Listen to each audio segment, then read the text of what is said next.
Hello, friends from Five Reasons. We are back because the Marlins are one of the best teams in the majors right now. They're winning. They have a winning record of 6 wins, 1 loss. They've won 5 straight, if you count the last one in Philadelphia before everything stopped because of the coronavirus. So we are, of course, watching something that probably most of us were not expecting, winning the first 6 out of the 7 games, right?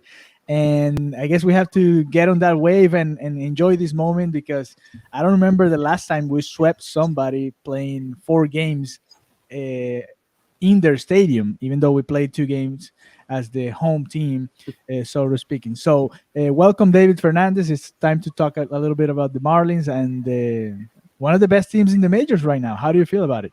Yeah, hey, it feels great. Thanks, Alejandro, for jumping on here so that we can talk a little bit of Marlins baseball. Because listen, the reality is we're not the only ones talking about the Marlins anymore. There's been national coverage. They were on MLB Network, on Yeah. ESPN and stuff like that. And as opposed to what it was a week ago, where the talk was all very negative. It's all very positive. I mean, this team is playing with passion. This team is playing with heart. It's doing the little things. And they're getting these wins, and it's unexpected, right?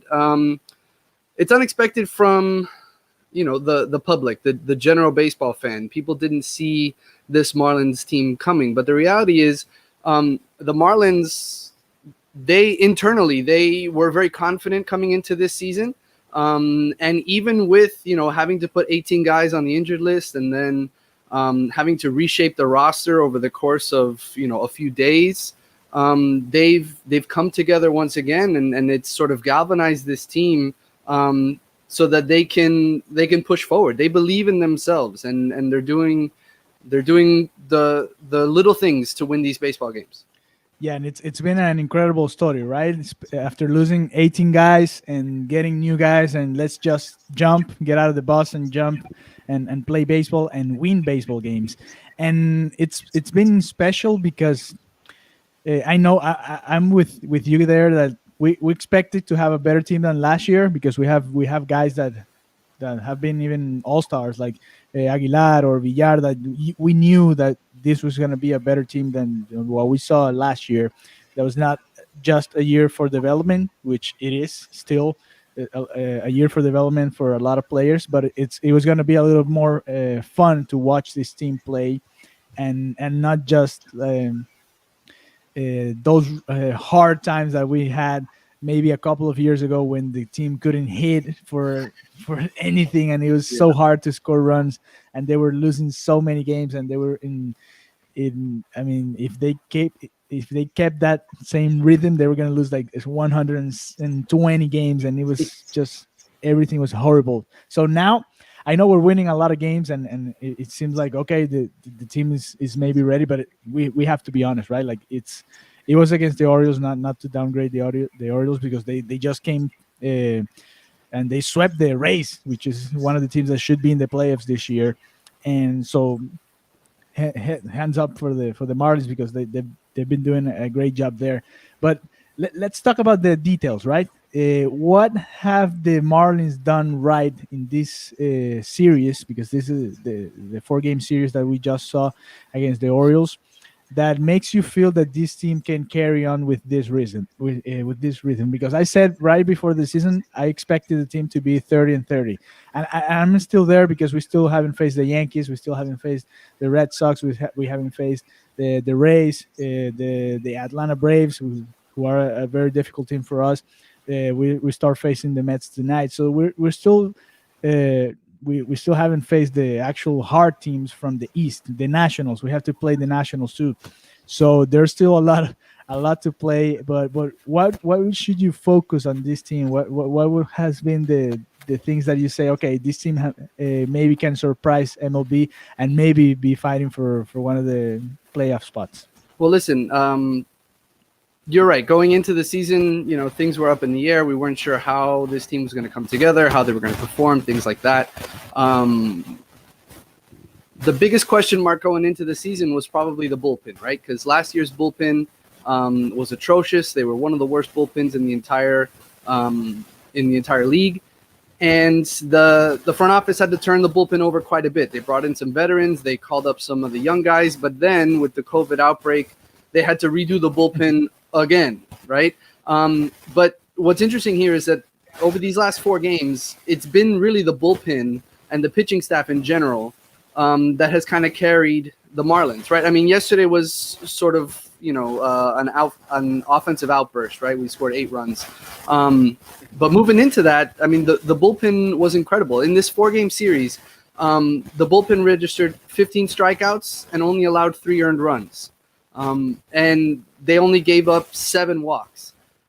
That's a huge difference from last year's bullpen. Last year's bullpen was putting players on all the time, walks, hits, things of that nature, and there was a constant stress on the bullpen. This year, even with these new guys that they brought in, the bullpen has been able to perform, and that is building off of the incredible start by Pablo Lopez when this all restarted. He went 5 innings and 7 strikeouts, didn't give up an earned run. He was awesome. Eliezer Hernandez was awesome in the first game of the doubleheader, and then we had the bullpen game.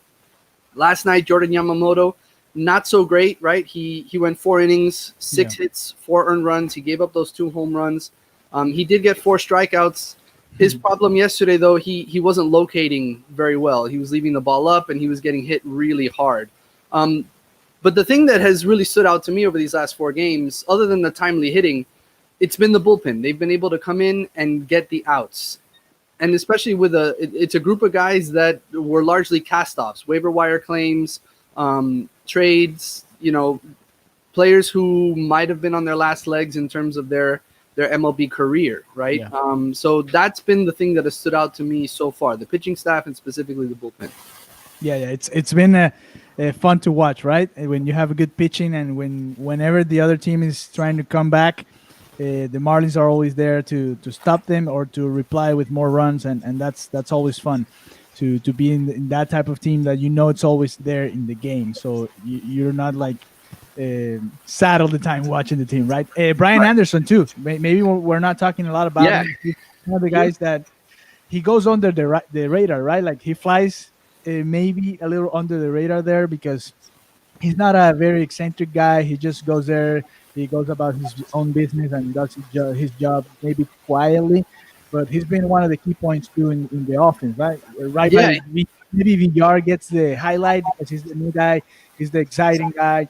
He can play different positions. He's a former all-star or superstar, and maybe he gets the highlight. But let's talk a little bit about Brian Anderson too.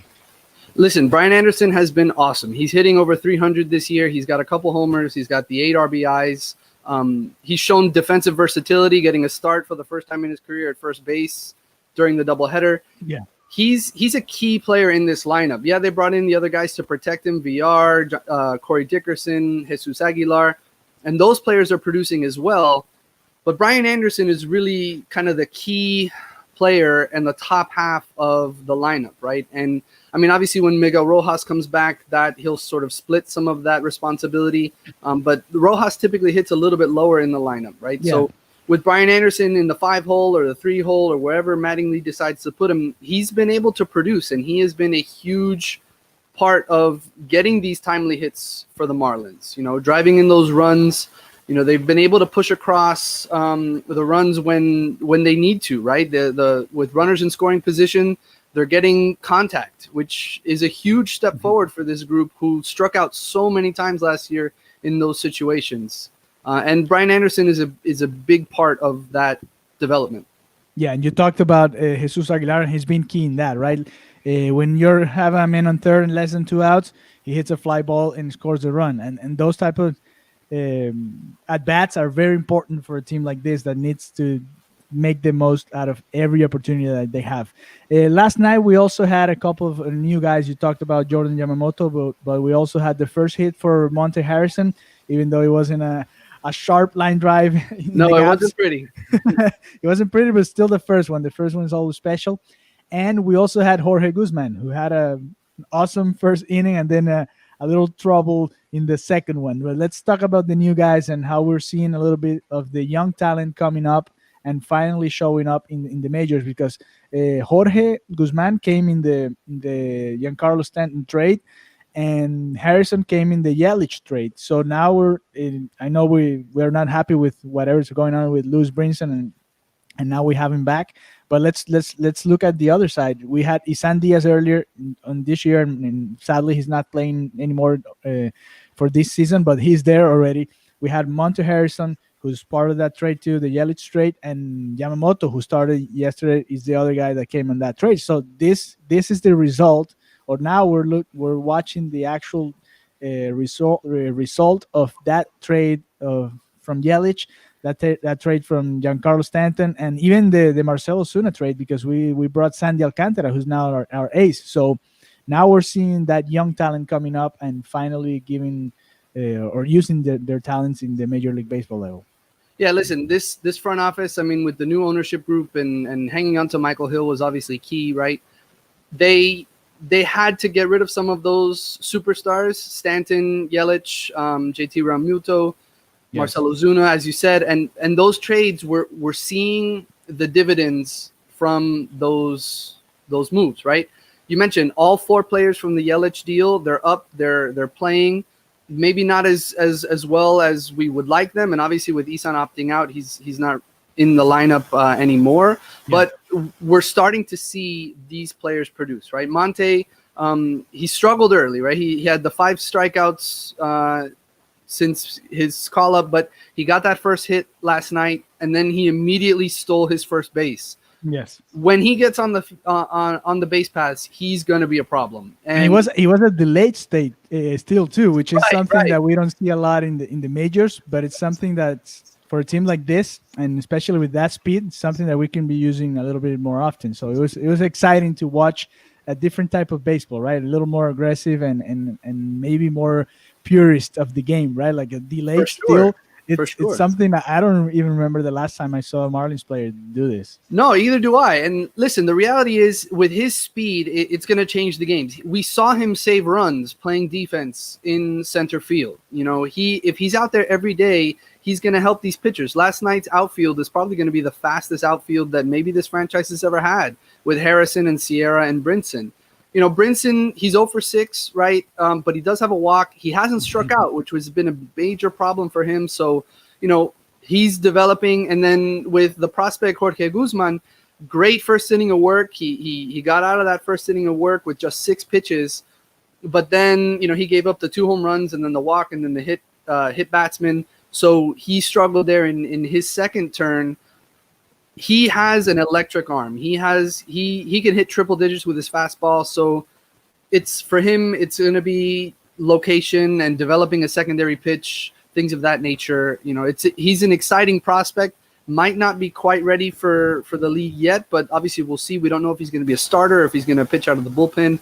He's not going to be a starter for this Mets series because that's still up in the air. The Marlins haven't announced who the starter is tonight or for tomorrow. Pablo Lopez is probably the starter for Sunday, but who knows at this point? What do you think? Well, Sunday, I was looking at the calendar. Sunday we face the Grom, so probably you're gonna have that matchup against Pablo Lopez. Even though I will throw him on Saturday maybe against Peterson, maybe a little better chance to win that game. But anyway, and talking about that, because not yesterday, the second game of the doubleheader was a bullpen day. Because it wasn't even an opener. It was literally a bullpen day, different relievers trying to work as much as they can. And they're probably going to do something similar for tonight or for tomorrow. And the thing is, and the question is, how long do you think this is going to be working for the Marlins, right? Because it's probably going to wear those arms off a little bit. The usage that's so high that so many innings that they're going to have to face, and especially with all the doubleheaders that are coming up, it's not going to be an easy season for the Marlins. No, we have a head start, and I'm glad they did this because it's going to be hard. It's going to be hard, especially those doubleheaders against great teams. It's going to be rough for the Marlins to really hold on to it. But are you worried this bullpen can wear off and maybe not perform at the same levels with all the games that are coming up? Well, listen, that is a concern, right? Mattingly, he threw Brandon Kinsler last night, and that was the 3rd day in a row for Kinsler. Yeah. You know, he's not going to be able to go tonight. So you worry a little bit about the bullpen usage here early on. Good thing is, the roster's at 28. They have the taxi squad, so they can kind of shuffle some arms in and out. So they have a little bit of flexibility in that regard. But I don't know if they can go with bullpen days instead of starters for an extended period of time. Like, as you said, the league restructured the Marlins schedule. They're going to play 5 doubleheaders for the rest of the season. They've got their final 23 days of the calendar. They're going to play 27 games in 23 days. It's an incredible obstacle that they have to overcome moving forward with the amount of games, because they have to make things up. They lost a whole week, so the league is going to try and get them to 60 games as close as possible, right? So when you look at the bullpen, I mean, they called up Daniel Castano, who's a lefty. He's 25 years old. He's got 59 starts in the minors. We haven't seen him yet. He's an option maybe to start. He's 27 and 24 in his career, 3.76 ERA. He's got over 300 strikeouts and just 76 walks in almost 400 innings pitched. So he's an option to start maybe today or tomorrow.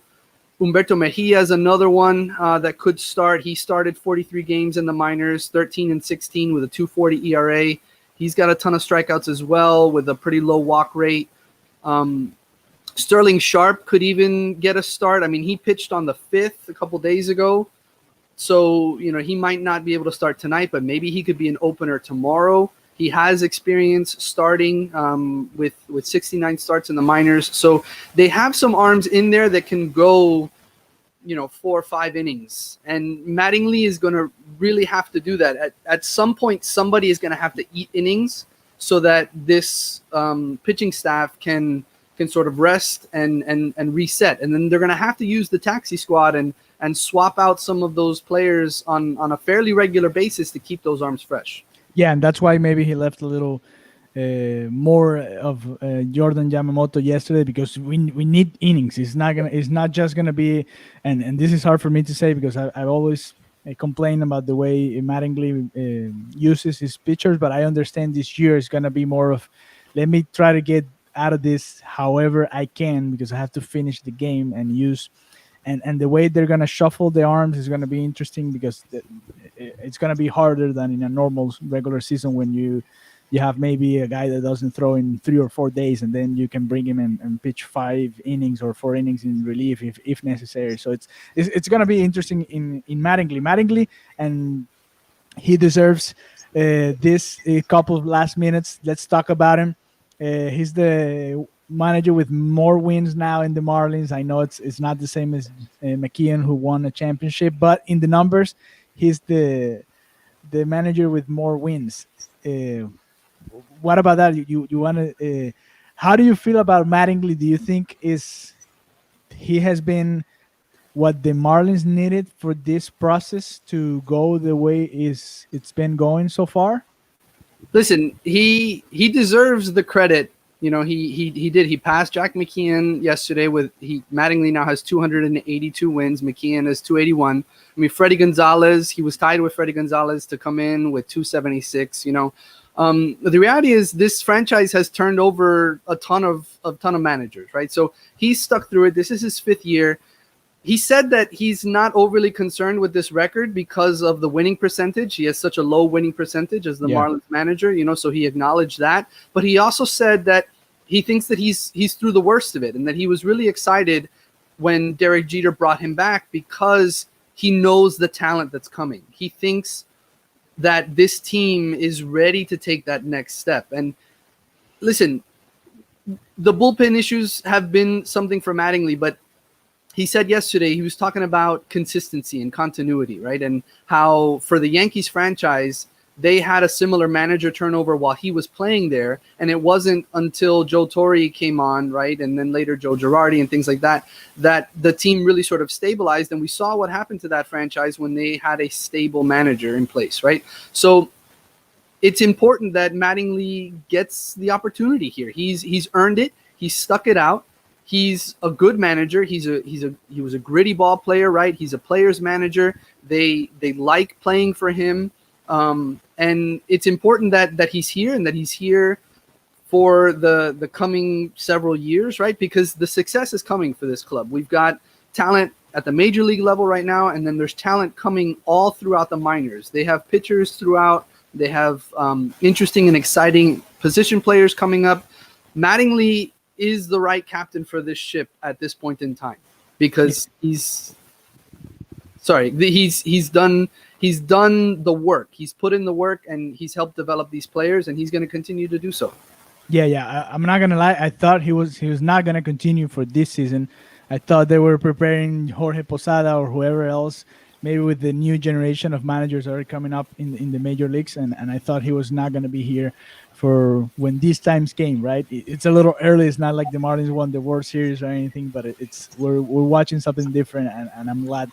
I mean, I'm happy for him because I like you said, he went through the worst part, right? Yeah. And now he's enjoying a little bit of winning, and it's still early in the season, but we're seeing a much better baseball being played. We had a little message here from Mike Joseph. He says, "I don't watch baseball, but I'm happy with how good the Marlins are doing so far." All right, we'll take it, Mike. Yeah, we'll take it. We're all happy, and the Marlins have a lot of recovering relationships that have to be doing all over these years, and it's gonna take time for the city to really fall in love again with the Marlins. All right, David, I have to go, but it was awesome to talk to you about the Marlins, and I have the feeling we're gonna be doing this more often, more and more often. So thank you guys for watching. We're gonna be doing this Marlins updates here in the YouTube channel. You can also visit 5reasonsports.com. David Fernandez has a lot of articles there, and they're doing a great job there to keep up with whatever's going on with the Marlins. I see you guys in the Zoom calls all the time asking the questions that need to be asked. So that's pretty cool. And so I invite you guys to visit 5reasonsports.com and also subscribe here in the 5reasons YouTube channel. Thank you, David. Thank you, Alejandro. Let's go Marlins. Let's go Marlins. See you tonight against the hated New York Mets.